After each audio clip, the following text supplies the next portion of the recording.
আসসালামু আলাইকুম। আশা করি আপনারা ভালো আছেন। আজকের এই ভিডিওতে আমি দেখাবো কিছু রিয়েল এক্সাম্পলের মাধ্যমে কিভাবে ডিপিএস এবং এফডিআর এর আপনি এন্ট্রি আয়কর রিটার্ন দাখিলের সময় এনশিওর করবে। আপনি দেখেন এখানে আমি কিছু ডিপিএস এর স্টেটমেন্ট রেখেছি। ডিপিএস এর জন্য দেখা যায় যে প্রায় 5 বার, বাট এফডিআর এর জন্য 4 বার। ডিপিএস এ যদি আপনি কোনো বিনিয়োগ করেন একটা রিবেট পান, বাট এফডিআর এর ক্ষেত্রে কোনো রিবেট পাওয়া যায় না। এইখানে যে এই ডিপিএসটাতে এখানে দেখেন প্রফিটের অ্যামাউন্ট আছে এবং কত টাকা ট্যাক্স অ্যাট সোর্স কেটেছে সেটা আছে।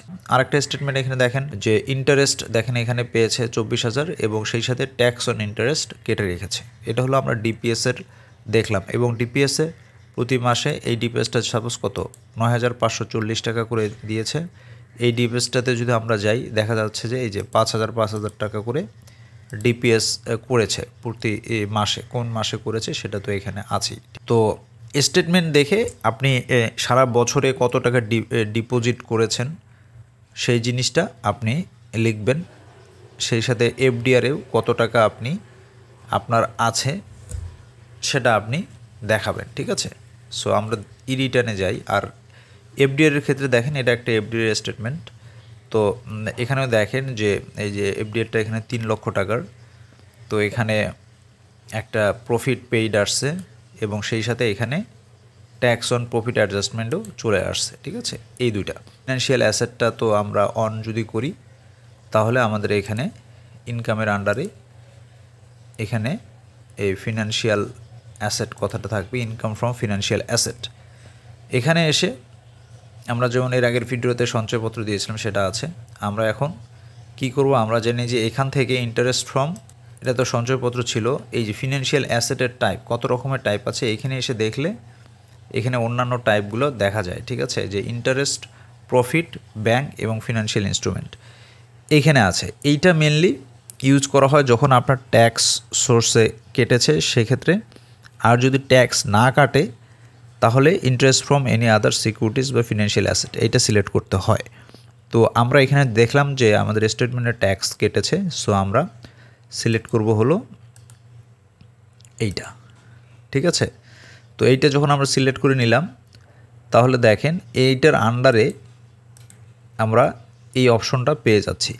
তো এখানে কি আছে, এখানে আছে হলো ব্যাংক বা এখানে ফিনান্সিয়াল ইনস্ট্রুমেন্টের নেম আছে, এখানে টাইপ আছে, আর বাকি ইনফরমেশনগুলো আপনাকে এখানে ইনপুট করতে হবে। সাপোজ আমরা প্রথম যেটা দেখেছি সেটা একটা ব্যাংক, মনে করেন সিটি ব্যাংক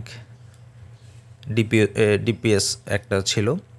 তো সেখানে অ্যাকাউন্ট টাইপ আমরা দিব কি, এই যে সিলেক্টেড অ্যাকাউন্ট টাইপ, এটা আমাদের ডিপিএস।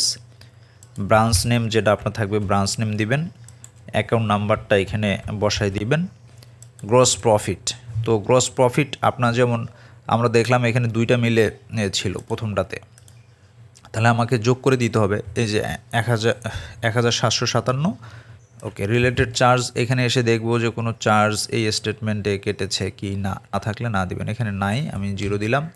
টিডিএস কেটেছে দেখা যাচ্ছে যে ওভাবেই যেটা কেটেছে আমি এখানে দিয়ে দিলাম। এবং ইয়ার ইন্ড ব্যালেন্স, ঠিক আছে, আপনার এই ডিপিএসটার ইয়ার ইন্ডে ক্লোজিং ব্যালেন্স কত ছিল সেটাও দেখবেন যে এখানে একটা ক্লোজিং ব্যালেন্স আছে 86,669 টাকা, মানে 30শে জুন আপনার ডিপিএসের ক্লোজিং ব্যালেন্স যেটা থাকবে স্টেটমেন্টে সেটা আপনি দিবেন এখানে। ওকে, এই আমার ইনপুট হয়ে গেল, ঠিক আছে।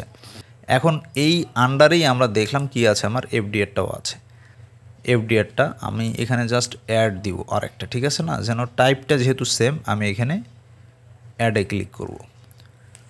তো অ্যাডে ক্লিক করলে এইখান থেকে আবার আমার যে ব্যাংকে আছে সেই ব্যাংকটা, সাপোজ ব্যাংক এশিয়া, এখানে আমার এবার এফডিআর, এখানে আমি যে ব্রাঞ্চের নাম দিলাম, অ্যাকাউন্ট নাম্বার যেটা আছে দিলাম স্টেটমেন্ট থেকে, গ্রস প্রফিট। তো এই স্টেটমেন্টটাতে আমরা দেখলাম যে গ্রস প্রফিট আছে প্রায় 4,187 টাকা, 4,187 টাকা।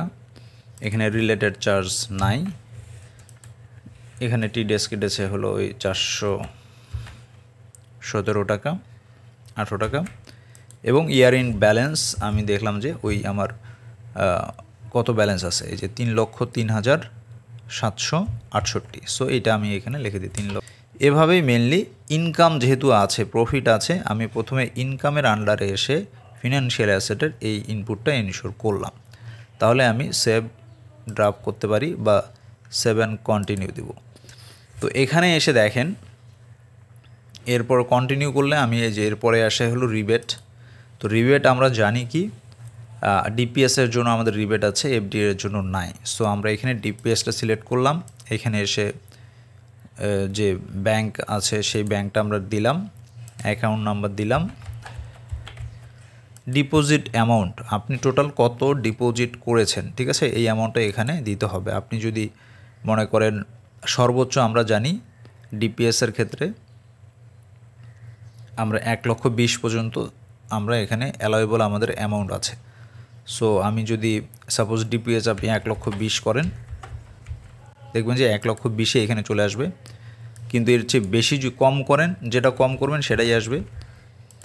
আর আর আপনি তো যেটা করেছেন সেটাই দিবেন। আর যদি আপনি বেশি করেন, সাপোজ 1,00,000 আমি এবার 1,50,000 করেছি, বাট 1,20,000 বেশি নিবে না, ঠিক আছে।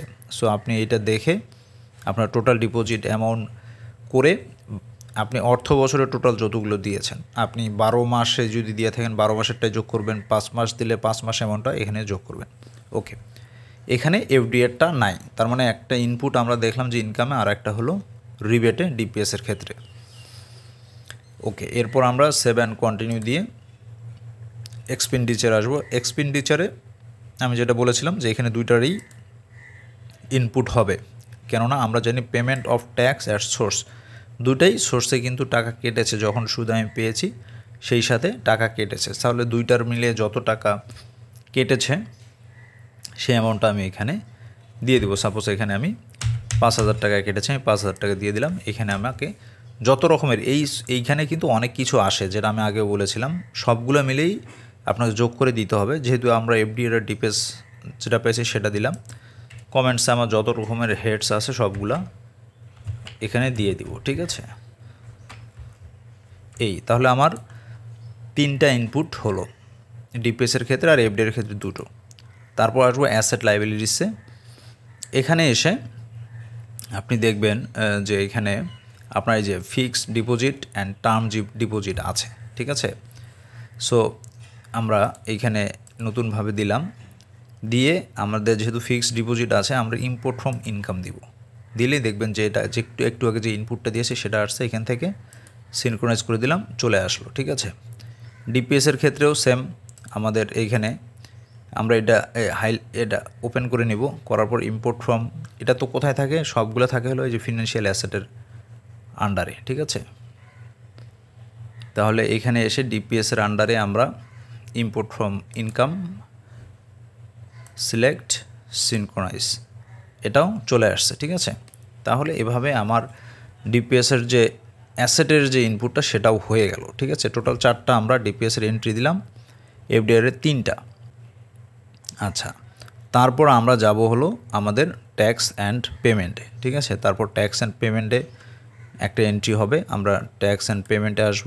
এখানে এসে যেটা হবে মেনলি যে ট্যাক্সটা আমরা পেমেন্ট করেছি সেটার আমরা সমন্বয় করব। তো এটার জন্য আপডেট ট্যাক্স পেমেন্ট স্ট্যাটাসে ক্লিক করব, তারপর claim source tax, bank and financial instrument, এখানে এসে সিনক্রোনাইজ ফ্রম ইনকাম দিলেই দুইটাই কিন্তু এখন চলে আসছে, ডিপিএস এবং এফডিআর। সো আমি দুইটা সিলেক্ট করে নিয়ে, সো এভাবেই আপনি 5টা প্লেসে আপনার এন্ট্রি এনশিওর করবেন ডিপিএসের জন্য এবং 4টা প্লেসে আপনার এফডিআর এর জন্য। সো থ্যাংক ইউ, আশা করি আপনারা বুঝতে পেরেছেন। আমাদেরকে ফলো করে রাখবেন, আশা করি আপনারা আরও নতুন নতুন ভিডিও সামনের দিনগুলোতে পাবেন। খোদা হাফেজ।